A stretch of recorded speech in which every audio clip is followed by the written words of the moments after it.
तो आप लोगों को कल से जो है हम भारतीय राज व्यवस्था जो है पढ़ाना शुरू किए हैं और बिल्कुल बेसिक से स्टार्ट किए हैं। कल जो क्लास आप लोगों को हम दिए थे उसमें मैंने राज व्यवस्था शब्द का अर्थ बतलाया था, साथ ही साथ राज्य की जो अवधारणा है ना राजनीति विज्ञान की दृष्टि से, तो उनके बारे में भी बताने का काम किया था। आज इस कड़ी का लेक्चर 2 है और आज के क्लास में हम लोग जो है परिवार, समाज, राज्य, शासन प्रणाली और सरकार, इनकी जो अवधारणा है, इनका जो कंसेप्ट है, उनको समझने का क्या करेंगे, काम करेंगे। क्योंकि ये जो है राज व्यवस्था का बिल्कुल क्या है, बेसिक बातें हैं। यदि इनकी समझ आपको नहीं रहती है ना, तो आप फिर राज व्यवस्था को अच्छी तरह नहीं समझ पाएंगे।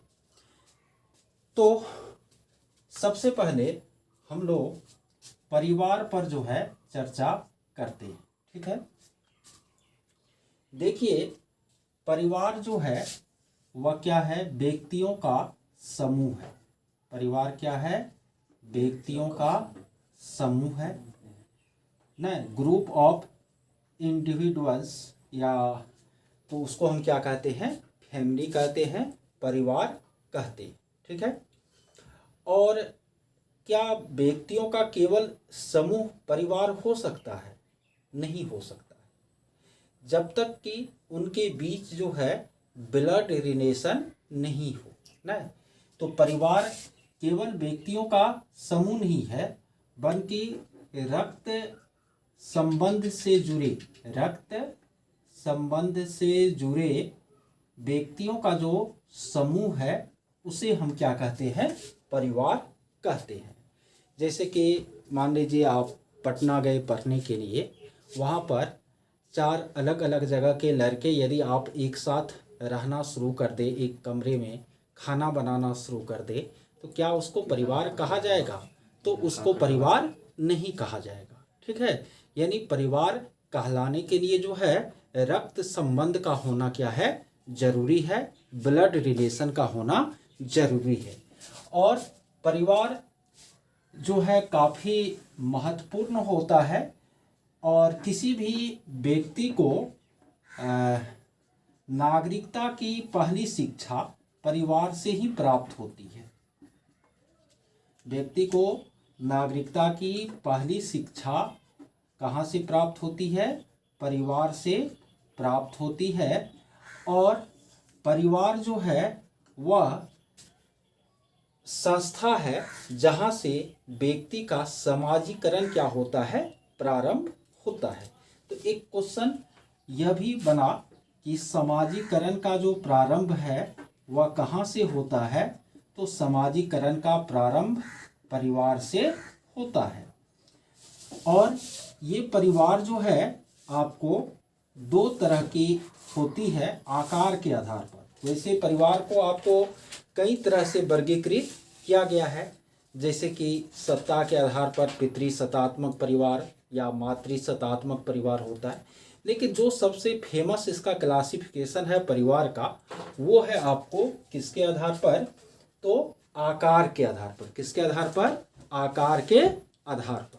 तो आकार के आधार पर परिवार कितने प्रकार के होते हैं? 2 प्रकार के होते हैं। एक होता है आपको व्यक्तिगत परिवार, या इसको हम निजी परिवार भी कह सकते हैं। और दूसरा होता है आपको संयुक्त परिवार, कंबाइंड फैमिली। तो वैसा परिवार जिसमें कि केवल पति पत्नी और बच्चे, या हो सकते हैं साथ में माता पिता भी हो, तो वो आपको क्या कहलाएगा? व्यक्तिगत परिवार कहलाएगा। लेकिन जब 2 से ज़्यादा पीढ़ियों के सदस्य एक साथ रहे ना, यानी माता पिता, बच्चे, चाचा चाची, दादा दादी, ये सारा एक साथ कंबाइंड रूप से रहे, तो उसको हम क्या कहते हैं? आपको संयुक्त परिवार कहते हैं।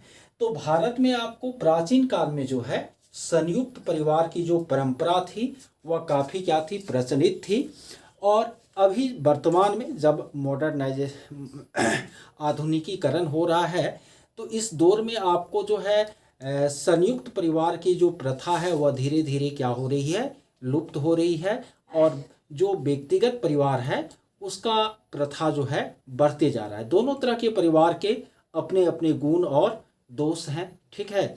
जो आपको माने छोटा परिवार, जिसको हम आजकल तो ये नारा भी है कि छोटा परिवार सुखी परिवार, लेकिन उसमें क्या होता है, तो उसमें एक चीज़ रहता है कि जो परिवार के सदस्य होते हैं वह काफ़ी एक्टिव होते हैं कार्य के प्रति, क्योंकि उसको लगता है कि यदि हम अधिक कुशलता से और अधिक कार्य करेंगे तो इससे हमारी क्या होगी, उन्नति होगी और इसका सीधा लाभ हमको मिलेगा, ठीक है। लेकिन इसमें आपको डिमेरिट भी है। मान लीजिए कभी कोई यदि दुर्घटना हो गई परिवार के जो मुखिया है उनके साथ, तो फिर इस व्यक्तिगत परिवार के जो अन्य सदस्य हैं वो जो है काफ़ी परेशानियों में क्या होते हैं, फंस जाते हैं। लेकिन संयुक्त परिवार में आपको जो इसका जोखिम है, संयुक्त परिवार में वो जोखिम नहीं होता है। संयुक्त परिवार में यदि सारे सदस्य एक साथ हैं तो उसमें यदि एक मान लीजिए बीमार ही हो गए या वह दुर्घटनाग्रस्त ही हो गए, तो उनके जो बच्चे हैं उनका भी, सबका उसमें क्या हो जाता है, तो जीवन यापन चल जाता है। लेकिन संयुक्त परिवार में सबसे बड़ा दोष क्या है, उसमें क्या होता है, तो आलस की अधिकता होती है। क्योंकि उसमें जो सदस्य होते हैं सबका यही सोचना होता है कि हम कम काम करें या ज़्यादा काम करें, जो लाभ सबको मिलेगा वो हमको भी मिलेगा। तो उसमें आलस की क्या होती है, अधिकता होती है। तो दोनों तरह के परिवारों के अपने अपने क्या हैं, गुण और दोष हैं, ठीक है। तो ये हो गया आपको परिवार की अवधारणा और परिवार का वर्गीकरण, ठीक है। हम लोग परिवार को समझने के बाद आगे समझते हैं समाज को। किसको समझते हैं, समाज को, सोसाइटी को, ठीक है। समाज क्या है आपको, तो व्यक्तियों का समूह है। अब कहिएगा कि परिवार भी व्यक्तियों का सर समूह है और समाज भी व्यक्तियों का समूह है। हाँ है, लेकिन परिवार जो है रक्त संबंध से जुड़े व्यक्तियों का समूह है। लेकिन समाज में आपको रक्त संबंध का होना, माने समाज जो है उसकी इकाई होती है परिवार। समाज की इकाई क्या होती है, परिवार। यानी परिवार आपस में जो है मिल करके किसकी रचना करते हैं, समाज की रचना करते हैं। तो जब परिवार व्यक्ति से बनता है तो समाज भी किससे बनेगा, व्यक्ति से ही बनेगा। और व्यक्तियों का समूह जिनका उद्देश्य निश्चित होता है और संगठन होता है,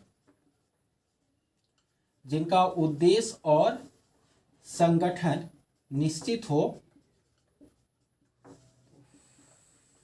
उसे हम क्या कहते हैं, समाज कहते हैं ना। व्यक्तियों का समूह जिनका उद्देश्य और संगठन क्या नहीं होता है, निश्चित होता है, उसे हम क्या कहते हैं, समाज कहते हैं। आप लोगों को कल भी बताए थे, अरस्तु का कहना था कि मनुष्य क्या है, एक सामाजिक प्राणी है। जानते हैं अरस्तु ने कहा कि यदि कोई व्यक्ति समाज में नहीं रहता, अर्थात बिना समाज का ही वह जी सकता है, तो निश्चित रूप से वह व्यक्ति या तो पशु होगा और नहीं तो क्या होगा, देवता होगा ना। यानी समाज से परे यदि कोई व्यक्ति जी सकता है तो वह व्यक्ति या तो पशु होगा या क्या होगा, देवता होगा। यह कहना किसका था, अरस्तु का ना। तो अरस्तु का यह फेमस कथन है, मनुष्य एक सामाजिक प्राणी है। और देखिए इसमें कुछ ऑब्जेक्टिव पॉइंट है कि व्यक्ति के मिलने से समाज बनता है और व्यक्ति और समाज जो है वह एक दूसरे का पूरक होता है। व्यक्ति और समाज एक दूसरे का क्या होता है, पूरक होता है। न तो व्यक्ति का अस्तित्व समाज के बिना संभव है और न ही समाज के बिना किसका अस्तित्व संभव है, व्यक्ति का अस्तित्व संभव है। तो व्यक्ति और समाज क्या होता है, एक दूसरे का पूरक होता है। या हम यह भी कह सकते हैं कि व्यक्ति जो है वह समाज का निर्माता भी होता है, समाज का निर्माता भी होता है और समाज की उपज भी हुआ करती है। कौन? व्यक्ति। व्यक्ति समाज का निर्माता भी होता है और समाज का उपज भी होता है। व्यक्ति और समाज एक दूसरे का पूरक है, या हम यह भी कह सकते हैं कि व्यक्ति और समाज के बीच जो है अन्योन्याश्रय संबंध है।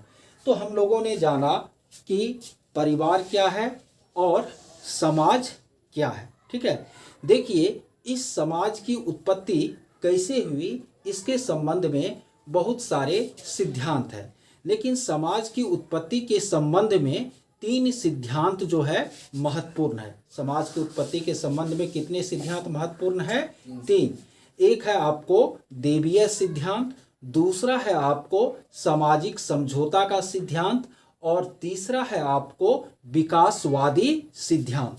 ठीक है, और जो समाज की उत्पत्ति का सिद्धांत है वो राज्य की उत्पत्ति का भी क्या है? सिद्धांत है। क्योंकि आपको समाज और राज्य बहुत अंतर नहीं है। यदि समाज का ही एक शासन प्रणाली हो जाए और समाज का अपना एक क्या हो, निश्चित भूभाग हो, ठीक है, और समाज के पास यदि संप्रभुता आ जाए तो वही समाज किसमें बदल जाती है? राज्य में बदल जाती है ना। जैसे कि मान लीजिए समाज एक व्यापक शब्द है, ये नहीं कि बहुत छोटा शब्द है समाज।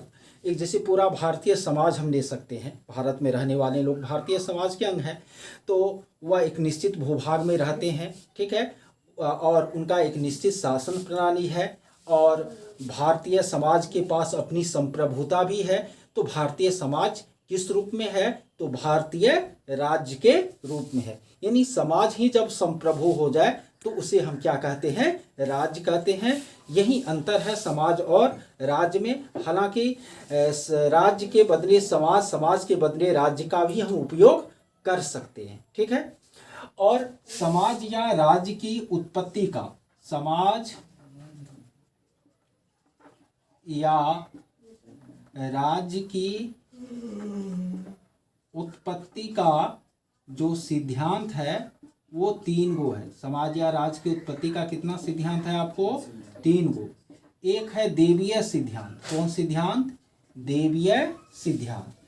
तो जितने भी धर्म ग्रंथ है वो देवीय सिद्धांत का क्या है? प्रतिपादक है। उनका मानना है, जितने भी धर्म है और उसके जो धर्म ग्रंथ है न, उनके जो रचनाकार हैं, उनका कहना है कि समाज की उत्पत्ति जो है वह किसके कारण हुई है? अज्ञात शक्ति के कारण हुई है, ईश्वर के कारण हुई है।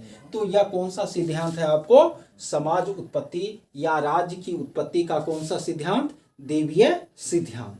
उसके बाद दूसरा सिद्धांत है आपको सामाजिक समझौता का सिद्धांत। कौन सा सिद्धांत? सामाजिक समझौता या सोशल कॉन्ट्रैक्ट का सिद्धांत। यह सिद्धांत आपको फ्रांस के दार्शनिक रूसो ने दिया था। किसने दिया था? रूसो ने दिया था। और उनका कहना था कि समाज जो है व्यक्तियों के बीच समझौते के फलस्वरूप बनता है न।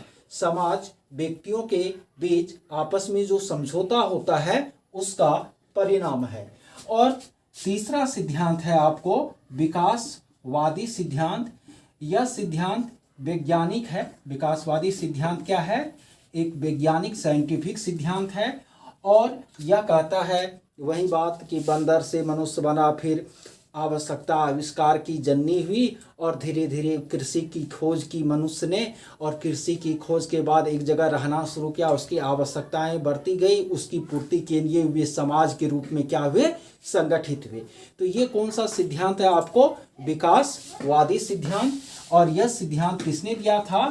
तो डार्विन ने दिया था। तो ये समाज की उत्पत्ति के क्या है? 3 सिद्धांत है। और भी सिद्धांत है, लेकिन ये 3 सिद्धांत फेमस है। इसकी जानकारी रखना आप लोगों के लिए आवश्यक है कंपटीशन की दृष्टि से। तो अभी आज इस क्लास में हम लोगों ने परिवार के बारे में जाना, समाज के बारे में जाना, और समाज या राज्य की उत्पत्ति के सिद्धांत के बारे में जाना, और राज्य की जो अवधारणा है उसके बारे में मैंने कल के लेक्चर में आप लोगों को क्या किया था? बता दिया था। तो इसके बाद हम लोग आगे चलते हैं शासन प्रणाली और सरकार की अवधारणा। जब भी कोई समाज राज्य के रूप में बदलता है, जब भी कोई समाज किस में परिवर्तित होता है, राज्य के रूप में परिवर्तित होता है, तो उस समाज को अपने शासन प्रणाली की क्या पड़ती है, आवश्यकता पड़ती है। ठीक है। और जब शासन प्रणाली की आवश्यकता पड़ती है तो शासन को संचालित करने के लिए एक संस्था की भी आवश्यकता पड़ती है, और उस संस्था को हम क्या कहते हैं, सरकार कहते हैं ना। यानी समाज जब राज्य के रूप में बदलता है, ठीक है, तो उस राज्य को चलाने के लिए शासन प्रणाली की आवश्यकता पड़ती है। ठीक है। और उस शासन प्रणाली को जो संचालित करने वाली संस्था है उसी को हम क्या कहते हैं, सरकार कहते हैं। तो शासन की प्रणालियों के रूप में अभी तक जो आपको सिस्टम ज़्यादा प्रचलित हुआ है संसार में, तो वो प्राचीन काल में सबसे लोकप्रिय और प्रचलित शासन प्रणाली कौन थी, राजतंत्र न। इसके अलावा आपको कुलीन तंत्र भी मध्य युग में अस्तित्व में आया। फिर आपको अभी वर्तमान में लोकतंत्र जो है काफ़ी फेमस है शासन प्रणाली के रूप में। इनके अलावे तानाशाही भी शासन की एक क्या होती है, प्रणाली हुआ करती है। तो ये सारा क्या है, आपको शासन प्रणाली है। तो शासन प्रणाली को संचालित करने वाली संस्था का नाम क्या है, सरकार है ना। सरकार क्या है, वह संस्था है जो शासन प्रणाली को संचालित करती है।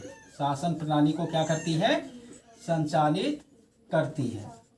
और जानते हैं जब भी सरकार शब्द का प्रयोग होता है, किसका प्रयोग होता है, सरकार या गवर्नमेंट शब्द का जब भी क्या होता है, प्रयोग होता है, तो उस सरकार के हमेशा 3 अंग होते हैं। सरकार के हमेशा क्या होते हैं, कट रहा उधर, यहाँ तक नहीं सर, उधर तक गैस। अच्छा चलिए, तो ठीक है, हाँ चलिए, थोड़ा कटेगा भी तो चलेगा। तो वह संस्था जो शासन प्रणाली को संचालित करती है उसको हम क्या कहते हैं, सरकार कहते हैं। और सरकार का हमेशा 3 अंग होता है। सरकार का हमेशा कितना अंग होता है, 3 अंग। एक होता है विधायिका या व्यवस्थापिका, विधायिका या व्यवस्थापिका। दूसरा होता है कार्यपालिका, और तीसरा होता है न्यायपालिका। ये सरकार के हमेशा 3 अंग होते हैं। इसको अंग्रेजी में क्या कहते हैं, लेजिस्लेटिव कहते हैं, इसको एक्सिक्यूटिव कहते हैं, इसको जुडिशियरी कहते हैं। विधायिका या व्यवस्थापिका कानून बनाने का क्या करती है, काम करती है। शासन तो कानून के द्वारा ही चलता है, तो उस कानून को बनाने का काम कौन करती है, व्यवस्थापिका या विधायिका। उस कानून को लागू करने का काम कौन करती है, कार्यपालिका। और कानून तोड़ने वाले को सजा देने का काम कौन करती है, न्यायपालिका। जैसे अभी भारत में मान लीजिए लोकतांत्रिक सरकार है और संघीय सरकार है। एक केंद्र स्तर पर सरकार होती है, एक राज्य स्तर पर सरकार होती है, यहाँ तक कि स्थानीय स्तर पर पंचायत सरकार भी होती है। तो केंद्र स्तर पर जो अभी भारत में सरकार है उसमें लोकसभा, राज्यसभा और राष्ट्रपति, लोकसभा, राज्यसभा और राष्ट्रपति, ये तीनों मिलकर केंद्र स्तर पर व्यवस्थापिका या विधायिका का निर्माण करती है न। और ये तीनों लोकसभा और राज्यसभा 2 सदन है, और इसके अलावा राष्ट्रपति, ये तीनों मिलकर कानून बनाने का क्या करती है, काम करती है। फिर केंद्र स्तर पर कार्यपालिका के रूप में प्रधानमंत्री, मंत्री परिषद और केंद्र सरकार के सारे कर्मचारी आते हैं। और केंद्र स्तर पर केंद्रीय सरकार की न्यायपालिका के रूप में कौन होती है, सुप्रीम कोर्ट होती है, सर्वोच्च न्यायालय होती है। जानते हैं कार्यपालिका या एग्जीक्यूटिव का दो हिस्सा होता है, एक होता है अस्थायी कार्यपालिका और एक होता है अस्थायी कार्यपालिका। तो केंद्र सरकार के जितने भी सरकारी कर्मचारी है वह तो 60 वर्ष के लिए रहेगा ना, तो वो हो गया उसका अस्थायी कार्यपालिका। लेकिन प्रधानमंत्री और मंत्रिपरिषद जो है वह बनते और भंग होते रहते हैं, तो वह हो गया केंद्र सरकार का कौन कार्यपालिका, अस्थायी कार्यपालिका। इसी तरह जैसे मान लीजिए आप बिहार सरकार कहते हैं ना, तो यहाँ पर आपको विधानसभा, विधान परिषद और राज्यपाल मिलकर व्यवस्थापिका के रूप में क्या करती है, काम करती है। मुख्यमंत्री, मंत्री परिषद और राज्य सरकार के जो भी कर्मचारी हैं वो आपको राज्य सरकार की कार्यपालिका होती है।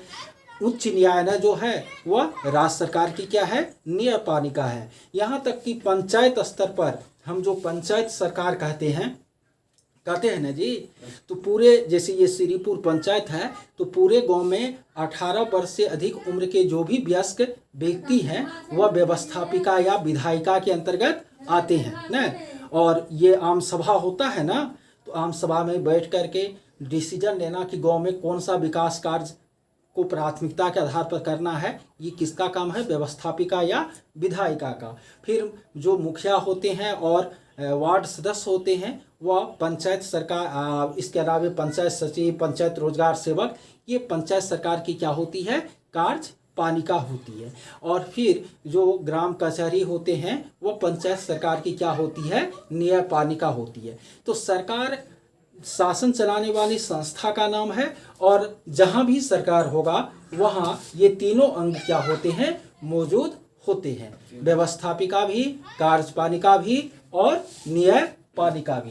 तो ये है आपको किसकी अवधारणा, सरकार की अवधारणा।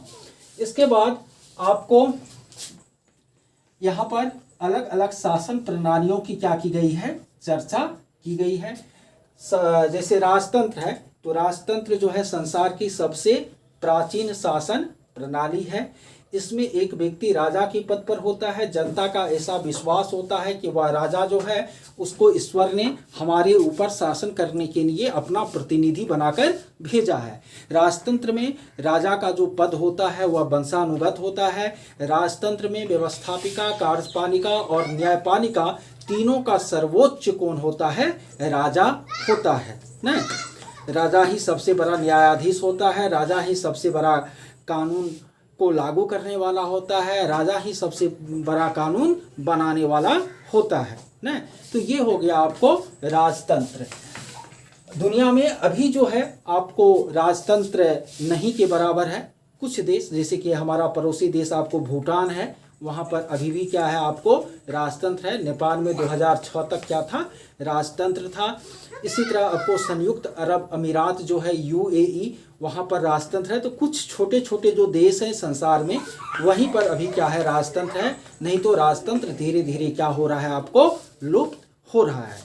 इनके अलावे शासन का दूसरा प्रणाली है कुलीन तंत्र। कुलीन तंत्र में क्या होता है, समाज के जो कुछ बुद्धिजीवी व्यक्ति होते हैं वही शासन कार्य में हिस्सेदारी लेते हैं। आम व्यक्तियों को शासन में अवसर नहीं मिलता है। तो ये कौन हो गया, आपको कुलीन तंत्र। उसके बाद है लोकतंत्र। लोकतंत्र तो आप लोग जानबे करते हैं, अभी दुनिया में 100 से अधिक देशों में लोकतंत्र है, और जितने भी बड़े देश हैं वहाँ पर क्या है, लोकतंत्र है। तो इस लोकतंत्र पर विस्तृत चर्चा हम आगामी कक्षा में करेंगे। इसके अलावा शासन का एक प्रणाली आपको क्या है, तानाशाही है। तानाशाही भी एक तरह का, जिस तरह राजतंत्र होता है उसी तरह तानाशाही में भी एक व्यक्ति के हाथ में सारा अधिकार होता है, वह जबरदस्ती शासन सत्ता को हथिया लेता है। तो तानाशाही और राजतंत्र में अंतर क्या है, राजतंत्र में जहां राजा को जनता का विश्वास हासिल होता है, वहीं तानाशाही में जो राजा है उसको जनता का विश्वास हासिल नहीं होता है। तो ये आपको तानाशाही हो गया।